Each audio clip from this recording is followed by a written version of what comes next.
Kalau Allah kasih kita hidup selama 70 tahun, anggaplah total dia beribadah 70 tahun, tidak ada kosongnya untuk maksiat. Apakah 70 tahun yang penuh dengan ibadah ini bisa menjadi jaminan membeli surga? Tidak bisa. Tidak bisa.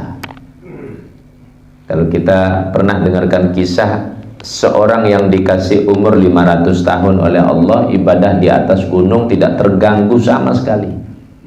Ibadah saya tidak maksiat, di atas gunung dia tinggal, tidak ada gangguan sama sekali, ibadah terus. Alhasil ibadahnya top sudah, tidak ada maksiat. Maka Allah perintahkan malaikat, ini hambaku ini ibadahnya bagus, masukkan dia ke surga. Tapi tatkala sudah di pintu surga, Allah bilang pada malaikat, coba tanya dulu, dia masuk surga ini karena amalnya atau karena rahmatku? Maka malaikat tanya. Maka orang itu bilang, ya saya masuk surga 500 tahun saya ibadah, katanya. Malaikat, kau sudah dengar jawabannya dia, lemparkan ke neraka dia. Lemparkan dia ke neraka. Maka kemudian orang ini protes, ya Allah, kok bisa? Saya 500 tahun ibadah. Kau lemparkan saya ke dalam neraka. Apa sebabnya Allah? Wahai hambaku, engkau itu terlalu sombong, bangga diri. Engkau lupa sama nikmat-nikmatku. Aku kasih kau sehat, aku kasih engkau nikmat, kesempatan, kekuatan, naik turun gunung, cari air, dan rezeki yang engkau makan aku kasih. Sudah begini saja, kita sekarang hitung-hitungan. Kalau engkau hitung-hitungan amal, merasa bangga 500 tahun sudah beramal, sekarang kita hitung-hitungan. Aku hitung dulu, sekarang nikmat mata, engkau dikasih nikmat mata, bolak-balik turun naik gunung. Kalau mata nikmat ini tidak ada, kau tak bisa naik turun gunung. Ditimbanglah itu.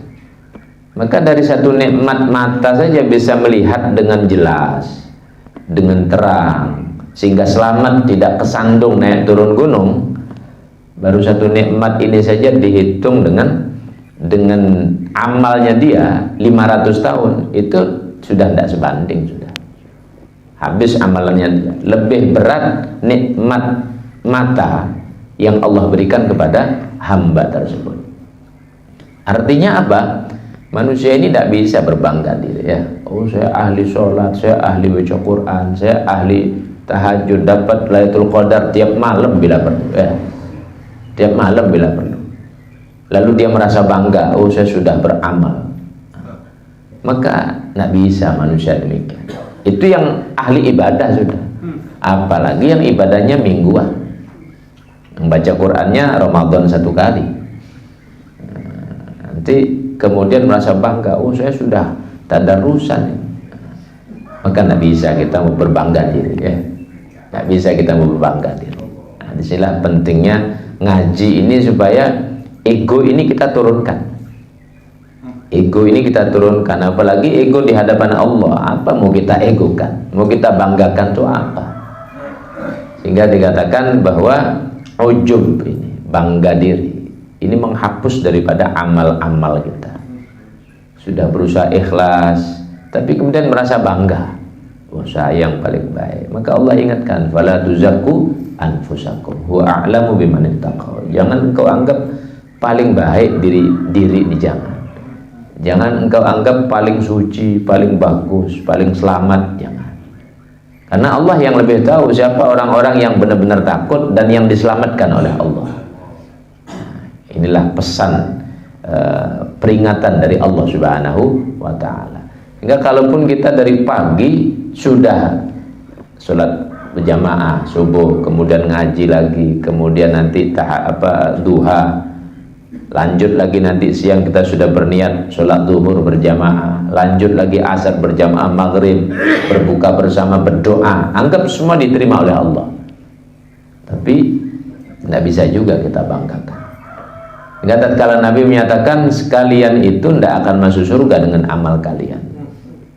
Sahabat-sahabat bingung juga dengar. Terus kita ini beramal untuk apa? Dan terus bagaimana engkau ya Rasulullah? Wala anta ya Rasulullah. Apakah anda juga seperti itu? Kata Nabi, wala ana, iya aku juga sama. Tidak masuk surga karena amalku, kata Rasulullah SAW. Coba dibayangkan, Nabi itu kalau sudah Ramadan ini full sudah ibadah. 10 akhir Ramadan full di masjid. Itu Rasulullah.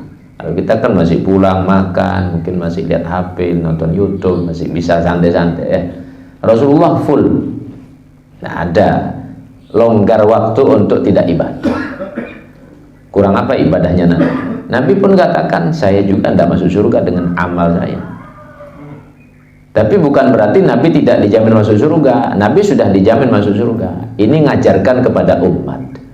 Kalau kita bandingkan nilai amalnya Nabi dengan kita, tidak usahlah Nabi, Sayyidina Abu Bakar saja. Dengan seluruh manusia di bumi ini, lebih berat imannya Sayyidina Abu Bakar Siddiq. Lebih berat timbangannya itu. Seluruh bumi ini. Ini Sayyidina Abu Bakar. Bagaimana kalau Rasulullah SAW? Artinya kita ini tidak bisa mau berbangga itu. Apa yang mau dibanggakan?